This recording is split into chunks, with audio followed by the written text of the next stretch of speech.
So I started a new book, and it's a classic. I kind of like this saying that I came up.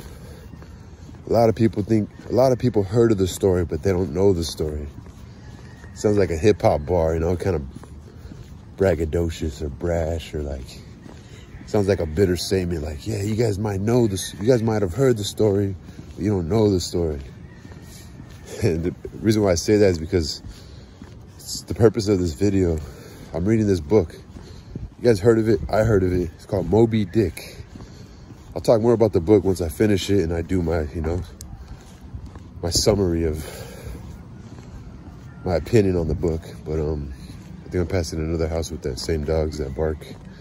So they might bark right now, but in the first 100 pages, I'm only like on the first 150 pages. In Moby Dick, it's actually a hard read too. And Moby Dick, it's about, you know, sailors or fishermen, actually whalemen, people that go hunt whales. And the narrator, he's trying to, you know, he's trying to find lodging.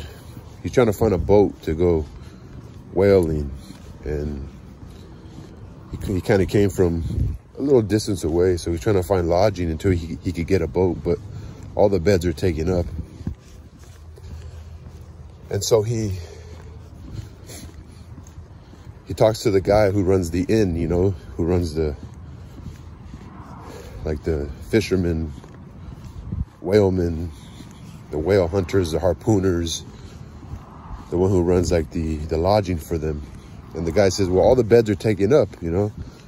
You could, you know, I could fix you a little bed over here, like in a closet area or some sort of area. Or, you know, but I know this guy, I know this harpooner, this guy, but he's out sailing for the day, or he's out working for the day. But he's really cool. You can share the bed with him. So the narrator's like, I guess, but he's kind of like, what's this guy like? You know, like, he comes to find out he's kind of like this savage guy, this savage man.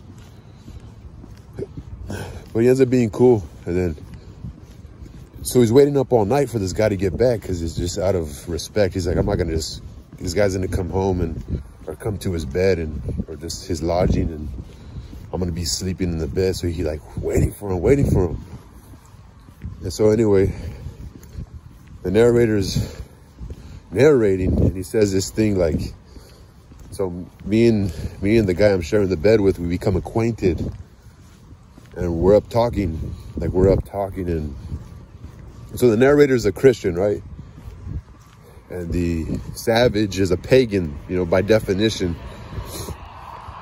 But they become friendly, and they're in the bed together, and they start talking, and the narrator, he kind of uses like a simile or a metaphor, and he brings up the fact that, you know, they had a conversation, and it says, I'm the narrator talking right now, okay?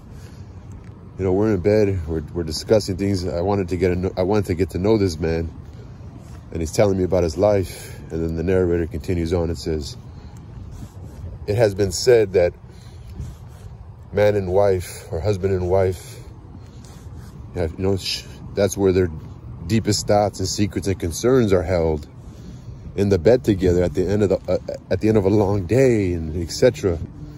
And you think about it, you know, they say the golf course is a place where a lot of the biggest, you know, the biggest business deals are taking place, or hands are being shook, you know, agreements are being made.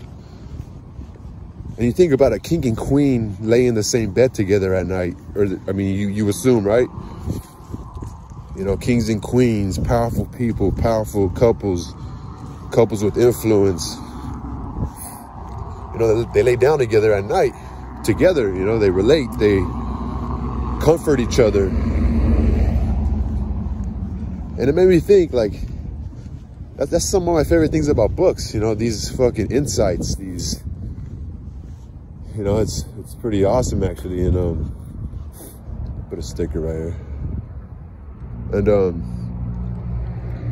so it was profound, you know. I thought about it, like, that's true. Like, a woman cause I'm a man, you know, a woman chooses a man that she trusts, and she could close her eyes and sleep at night knowing he's gonna protect her, or she feels so comfortable with him she could fall asleep at night, you know.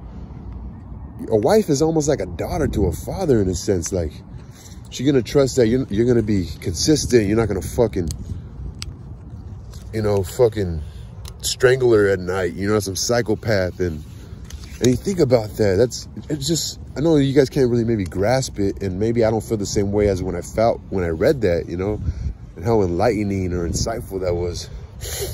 But it's true, you know, like, imagine, like, every single day of your life, you're choosing to, at the end of your day, rest your head next to the same individual. Like, that's fucking profound, you know?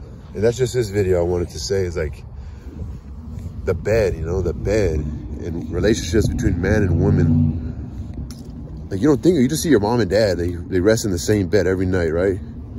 You don't realize that decision that's being made, or the conversations that they may hold about bills that are due, business decisions they want to make. Let me get a little spot right here.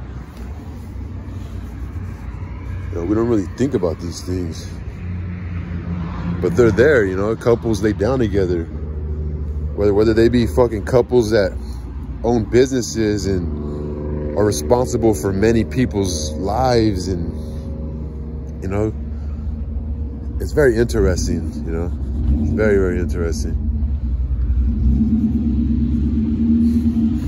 Yeah.